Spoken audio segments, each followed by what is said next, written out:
ایک جانور کے پروں کی تاثیر سے انڈوں میں حیات آ سکتی ہے، تو فرشتے جو اللہ تعالیٰ کی مخلوق ہیں، جو تمام گناہوں سے پاک نورانی مخلوق، ان کے پروں میں رہنے سے ہمارے دلوں میں ہدایت کا نور اور فرشتوں والی صفات کیوں نہ آئیں گی؟ ابھی تک گشت کرنے والوں کا مزاج اور طبیعت اور چاہت یہ نہیں ہے کہ لوگوں کو کسی طرح مشینیں جمع کر لیں. اسے میں عرض کر رہا، یہ ہے تربیت کا اور ایمان میں کمال پیدا کرنے کا سنت طریقہ. ایک پہلی صفت. دوسری صفت نماز ہے. نماز کو پہلے یقین میں لاؤ، نماز کو پہلے یقین میں لاؤ، نماز کو پہلے یقین میں لاؤ. نماز کا یقین میں آنا، نماز کا یقین میں آنا یہ نہیں کہ نماز سے حاجت پوری ہو جائے.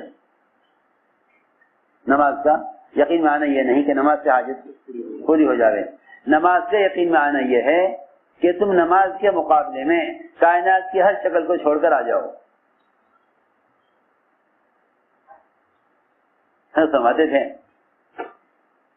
اگر ادھر اذان ہو گئی، اذان کے ہی ساتھ ساتھ ادھر وزیر آ گیا، وزیر کہتا ہے مجھ سے ملاقات کر لو، اللہ کہہ رہے مسجد میں آ جاؤ، کیونکہ اذان ٹائم بتانے کے لیے نہیں ہے، اذان مسجد میں بلانے کے لیے ہے. اذان مسجد میں بلانے کے لیے ہے، اذان ٹائم بتانے کے لیے نہیں ہے.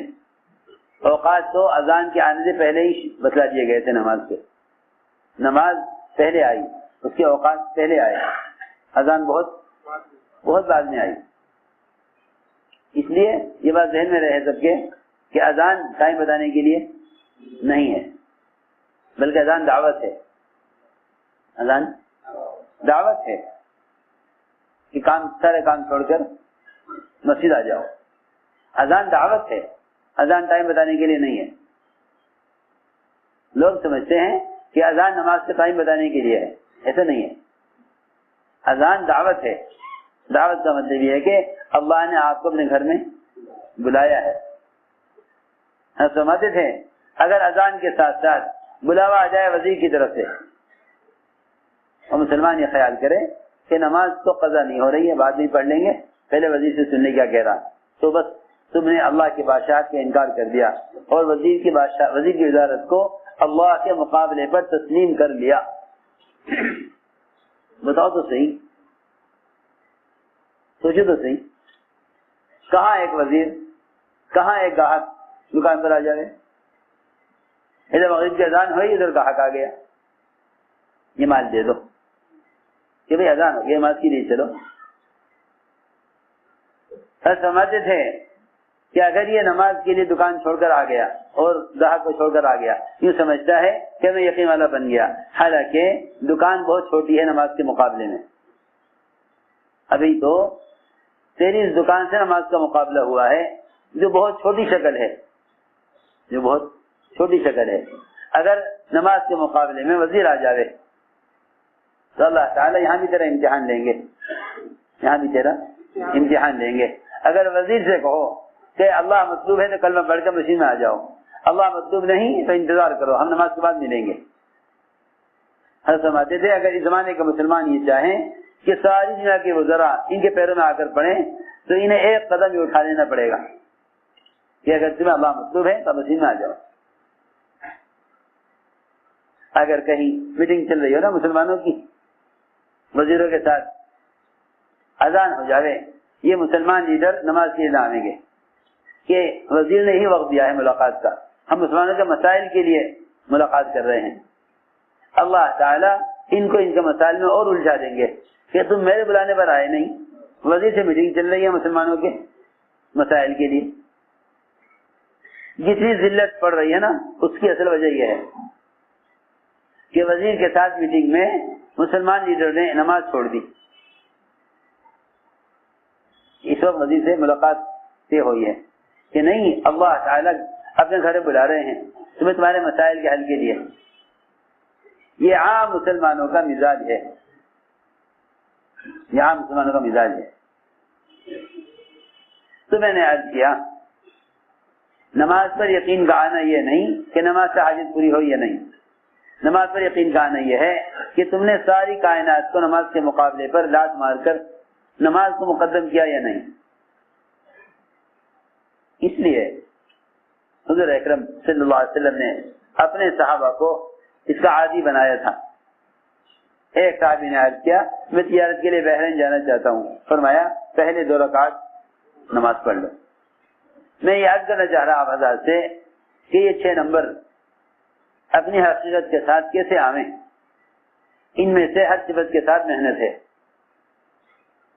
ہر صفت کے ساتھ ایک محنت ہے. ہر صفت کے ساتھ ایک محنت ہے. اس محنت کا جو طریقہ کار ہے وہ براہ راست صحابہ سے ثابت ہے. لیکن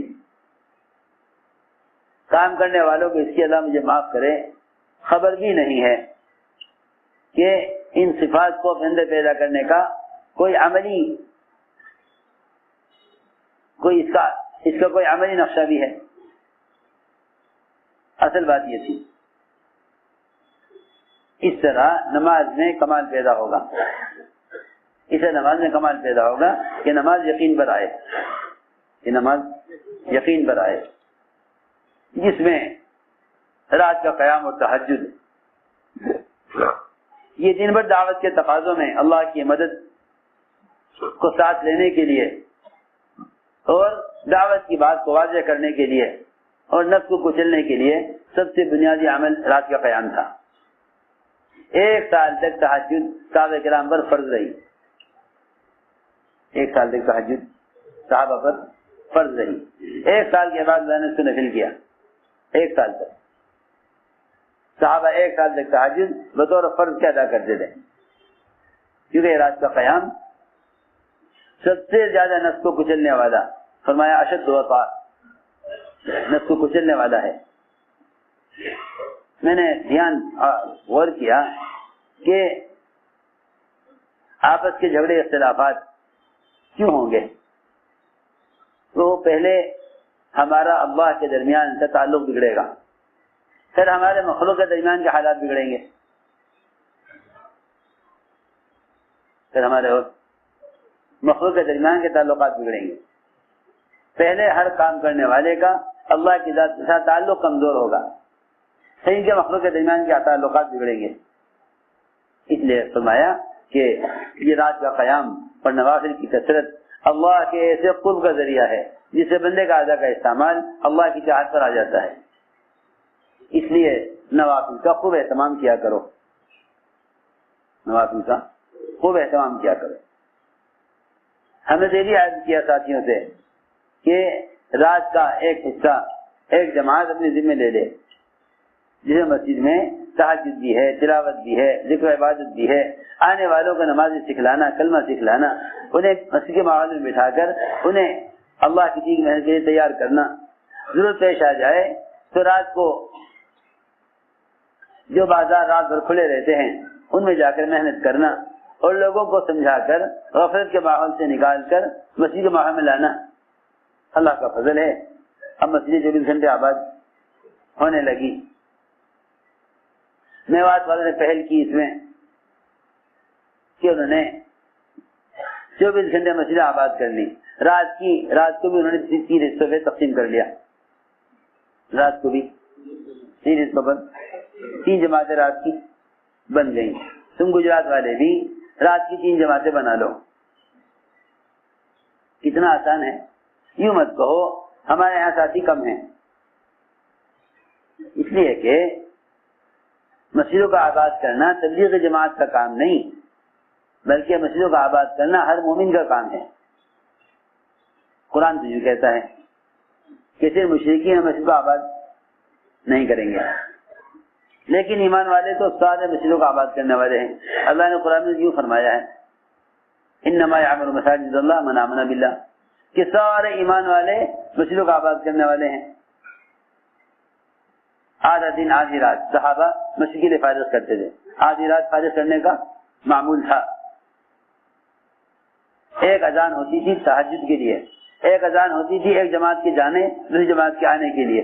آپ دیکھتے ہیں کمپنیوں میں شفٹیں لگتی ہیں ملازمین کی, ایک ہارن بجتا ہے, ایک شفٹ چلی جاتی ہے دوسری شفٹ آ جاتی ہے. جب مسجد کو آباد کرنے کو کہو تو کہتے ہم تاجر نہیں ہیں، ہم تجارت کب کریں گے؟ اور یہ دیکھو تو جتنے بھی کارخانے، اسٹیشن، یہ کارخانوں میں جاؤ 24 گھنٹے ملازم کام کر رہے، 24 گھنٹے ملازم کام کر رہے، ایئرپورٹ پر جاؤ 24 گھنٹے کھلے ہوئے ہیں، اسٹیشن پر جاؤ، ہسپتالوں میں جاؤ، ساری دنیا کے شعبے 24 گھنٹے آباد ہیں۔ مسجد کو آباد کرنے کو کہو تو یہ کہتے ہیں یہ کیسے ہوگا، ہم تو کاروبار بھی ہے، تجارت بھی ہے، بیوی بچے بھی ہیں، ہم یہ تو نہیں کہتے کہ یہ سارے کام چھوڑ کر اسلام کو کیا جائے، ہم تو کہتے ہیں کہ اپنے اوقات کو تقسیم کرو، آدھا دن مسجد کے لیے، آدھا دن کاروبار، آدھی رات مسجد کے لیے، آدھی رات گھر کے لیے۔